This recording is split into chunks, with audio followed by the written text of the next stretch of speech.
दोस्तों, इस तरह पूछकर हनुमान जी ने उस तपस्विनी से फिर बोले, देवी, हम सब लोग भूख, प्यास और थकावट से कष्ट पा रहे हैं, इसलिए हम इस गुफा में घुस आए, किंतु यहाँ के इन अद्भुत पदार्थों को देखकर हमारे मन में घबराहट हो रही है कि या कहीं असुरों की माया तो नहीं है।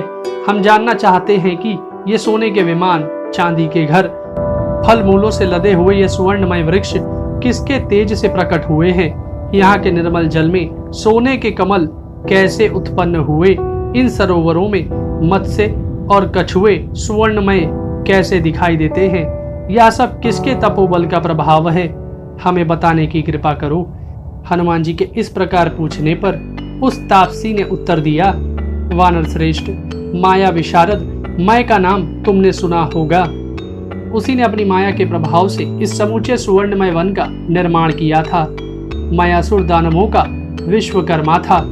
उसने 1 सहस्त्र वर्षों तक घोर तपस्या करके ब्रह्मा जी से वरदान के रूप में शुक्राचार्य का सारा शिल्प वैभव प्राप्त किया था।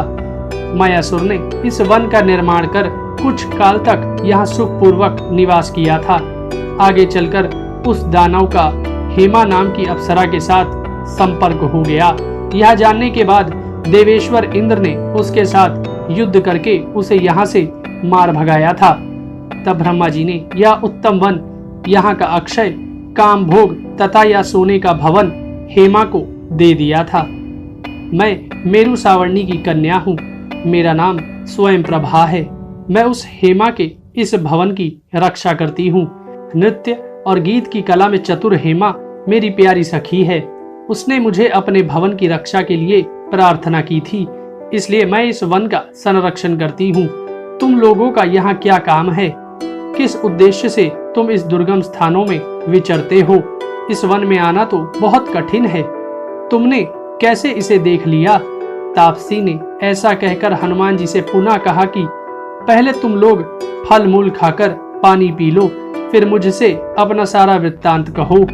तापसी की आज्ञा पाकर सभी वानरों ने फल मूल खाकर विश्राम किया और थकावट दूर करने के बाद हनुमान जी ने उस तापसी स्वयं प्रभा से कहा, देवी, संपूर्ण जगत के राजा दशरथ नंदन भगवान राम दंडकारण्य में पधारे थे। उनके साथ उनके छोटे भाई लक्ष्मण तथा उनकी धर्मपत्नी देवी सीता भी थीं। जनस्थान में आकर रावण ने देवी सीता का बलपूर्वक अपहरण कर लिया। वानरों के राजा सुग्रीव भगवान श्री राम के मित्र हैं, जिन्होंने इन अंगद आदि प्रधान वीरों के साथ हम लोगों को देवी सीता की खोज करने के लिए यमराज द्वारा सुरक्षित तथा अगस्त मुनि द्वारा सेवित दक्षिण दिशा में भेजा है। हमने यहाँ का सारा जंगल छान डाला।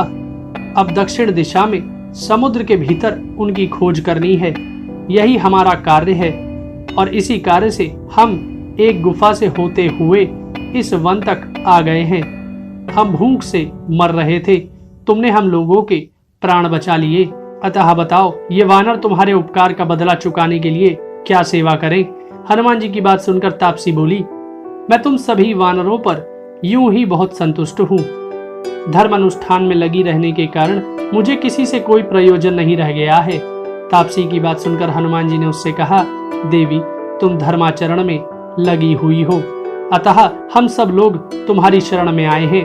वानरराज सुग्रीव ने हम लोगों के लौटने के लिए जो समय निश्चित किया था वह इस गुफा के भीतर घूमने में ही बीत गया। अब कृपा करके हमें इस बिल से बाहर निकाल दो, क्योंकि हमें जो कार्य करना है उसे हम इस गुफा में रहने के कारण नहीं कर सके हैं। हनुमान जी के ऐसा कहने पर तापसी कहती है, मैं समझती हूँ जो एक बार इस गुफा में चला आता है उसका जीते जी यहाँ से लौटना बहुत कठिन हो जाता है। अतः मैं अपनी तपस्या के प्रभाव से तुम सभी वानरों को इस गुफा से बाहर निकाल दूंगी। तुम सब लोग अपनी अपनी आंखें बंद कर लो। आंख बंद किए बिना यहाँ से निकलना असंभव है। तापसी की बात सुनकर सभी वानरों ने अपने नेत्र बंद कर लिए।